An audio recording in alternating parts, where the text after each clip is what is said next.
उस तूफानी रात में कुदरत ने भी मानो ठान लिया था कि आज दो प्रेमियों के बीच की सारी दूरियों को मिटाकर ही दम लेगी, क्योंकि बाहर मूसलाधार बारिश हो रही थी और बादलों की गड़गड़ाहट ने घर के अंदर के सन्नाटे को एक अजीब सी मादकता से भर दिया था। हम तीनों, यानी मैं, दीदी और जीजू, लिविंग रूम में बैठे थे और टीवी पर एक पुरानी रोमांटिक फिल्म चल रही थी। लेकिन सच कहूं तो उस वक्त फिल्म की कहानी से ज्यादा दिलचस्प कहानी तो हमारे सोफे पर चल रही थी। ठंड काफी ज्यादा थी, इसलिए हम सब कंबलों में दुबके हुए थे, मगर कमरे का तापमान दीदी और जीजू की नजदीकियों से लगातार बढ़ता जा रहा था। शुरुआत में तो सब सामान्य था और हम हंसी मजाक कर रहे थे, लेकिन जैसे जैसे रात गहराती गई, जीजू का मजाक कब शरारत में और शरारत कब संजीदा रोमांस में बदल गई, मुझे पता ही नहीं चला। मैं सोफे के एक कोने पर थी और वो दोनों दूसरे कोने पर, लेकिन मुझे साफ महसूस हो रहा था कि उनके बीच की हवा भी अब भारी हो चुकी है। जीजू की नज़रें अब टीवी स्क्रीन से पूरी तरह हट चुकी थीं और वो लगातार दीदी के चेहरे को ऐसे निहार रहे थे जैसे उन्हें आज ही दीदी की खूबसूरती का असली एहसास हुआ हो। दीदी भी अपनी नज़रों को झुकाए हुए थीं, मगर उनके चेहरे पर आती जाती शर्म की लालिमा यह बता रही थी कि उन्हें जीजू का यह अंदाज न सिर्फ पसंद आ रहा है, बल्कि वो भी अंदर ही अंदर पिघल रही है। माहौल में बदलाव तब आया जब अचानक बिजली कड़ी की और लाइट चली गई। कमरे में अंधेरा छा गया और सिर्फ इन्वर्टर की एक मध्यम सी रोशनी जल रही थी, जिसने उस रोमांटिक माहौल में घी का काम किया। मैंने देखा कि उस अंधेरे का फायदा उठाते हुए जीजू ने धीरे से अपना हाथ दीदी की कमर पर रख दिया है और दीदी ने विरोध करने के बजाय थोड़ा और खिसक कर खुद को उनकी पनाह में सौंप दिया। उनकी सांसें इतनी तेज चल रही थीं कि बारिश के शोर में भी मुझे उनकी धड़कनें सुनाई दे रही थीं। मैं वहां बैठी खुद को दुनिया का सबसे फालतू इंसान महसूस कर रही थी और सोच रही थी कि काश मेरे पास गायब होने वाली शक्ति होती, क्योंकि अब वो दोनों एक दूसरे में इतना खो चुके थे कि उन्हें शायद याद भी नहीं था कि उनकी छोटी बहन भी वहीं मौजूद है। जीजू अब धीरे धीरे दीदी के बालों से खेल रहे थे और उनके कान के पास अपना चेहरा ले जाकर कुछ ऐसी बातें फुसफुसा रहे थे जिन्हें सुनकर दीदी कभी मुस्कुरा रही थीं तो कभी उन्हें हल्के से धक्का दे रही थी। वो धक्का ना कहने के लिए नहीं था, बल्कि वो एक आमंत्रण था जिसे जीजू बखूबी समझ रहे थे। उनकी बातों में, उनके स्पर्श में और उनकी खामोशी में एक ऐसी तलब थी जो साफ इशारा कर रही थी कि आज की रात सिर्फ बातों में नहीं कटने वाली।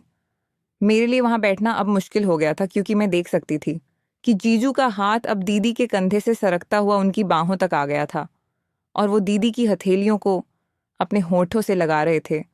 दीदी की आंखें बंद थीं और वो उस स्पर्श को अपनी रूह तक महसूस कर रही थीं। तभी जीजू ने अचानक मेरी तरफ देखा और उस एक पल की नज़र में हजारों शब्द थे। वो अपनी आंखों से मुझसे विनती भी कर रहे थे और आदेश भी दे रहे थे कि साली साहिबा, अब हमें अकेला छोड़ ढा दो। उन्होंने गला साफ करते हुए बहुत ही भारी और नशीली आवाज में कहा कि अरे छोटी, बाहर मौसम कितना खराब है और लाइट भी नहीं है। मुझे लगता है तुम्हें अब सो जाना चाहिए, क्योंकि कल तुम्हें कॉलेज के लिए भी तो उठना है। उनकी बात खत्म होते ही दीदी ने भी हड्डबड्डाते हुए तुरंत कहा, हाँ हाँ छोटी, तू जा, हम भी बस अब कमरे में जा ही रहे हैं। दीदी की आवाज में जो कंपन था और उनकी सांसों में जो उतावलापन था, वो मुझसे छुपा नहीं था।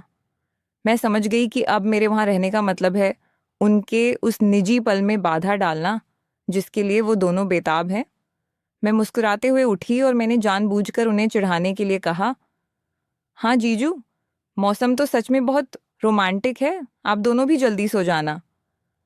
मेरी इस बात पर जीजू ने एक शरारती मुस्कान दी और दीदी ने शर्म से अपना चेहरा जीजू के कंधे में छुपा लिया। मैं वहां से निकलकर अपने कमरे की तरफ बढ़ ही थी कि मैंने पीछे मुद्दा कर देखा तो पाया कि जीजू ने दीदी को अपनी गोद में उठा लिया है और दीदी ने अपनी दोनों बाहें जीजू के गले में डाल दी हैं। वो नज़ारा किसी फिल्म से कम नहीं था। मैं तेज कदमों से अपने कमरे में आई और दरवाज़ा बंद कर लिया, लेकिन मेरा कमरा उनके कमरे से लगा हुआ था और दीवारें इतनी भी मोटी नहीं थीं कि सच को छुपा सकें। थोड़ी ही देर में मुझे उनके कमरे का दरवाज़ा लॉक होने की आवाज़ आई और उसके बाद जो सन्नाटा छाया वो बहुत गहरा था। मगर उस सन्नाटे के बीच बीच में आती हल्की हल्की हंसी, फिर चूधियों की खनखनाहट और फिर कुछ ऐसी मदहोश कर देने वाली आहटें सुनाई दी जिन्होंने मेरे शक को यकीन में बदल दिया। बाहर बादलों की गरज के साथ साथ अंदर भी मिलन की एक अलग ही आंधी चल रही थी। मुझे साफ समझ आ रहा था कि आज उनके बीच की सारी मर्यादाएं टूट चुकी हैं और वो दोनों पति पत्नी एक दूसरे में पूरी तरह समा रहे हैं। वो रात सिर्फ सोने के लिए नहीं थी बल्कि एक दूसरे को पाने के लिए थी। मैं कानों में तकिया लगाकर सोने की कोशिश करने लगी, लेकिन मेरे चेहरे पर भी उनकी मोहब्बत की आंच महसूस हो रही थी। अगली सुबह जब मैं सोकर उठी तो घर का नज़ारा बदला हुआ था। बारिश रुक चुकी थी और धूप निकल आई थी। मैं जब डाइनिंग टेबल पर पहुंची तो दीदी वहां पहले से मौजूद थी। वो किचन में काम कर रही थी, लेकिन उनके चलने के अंदाज में एक अलग ही नज़ाकत और थकान थी। उनके बाल अभी भी गीले थे और उन्होंने आज सिंदूर थोड़ा गहरा लगाया था। सबसे ज्यादा ध्यान खींचने वाली बात यह थी कि उन्होंने गर्मी होने के बावजूद गले में एक स्कार्फ बांध रखा था।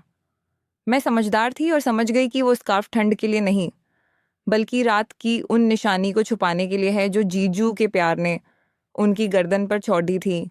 दीदी का चेहरा एक अलग ही नूर से दमक रहा था, वो ग्लो जो सिर्फ एक मुकम्मल मिलन के बाद ही आता है। तभी जीजू वहां आए।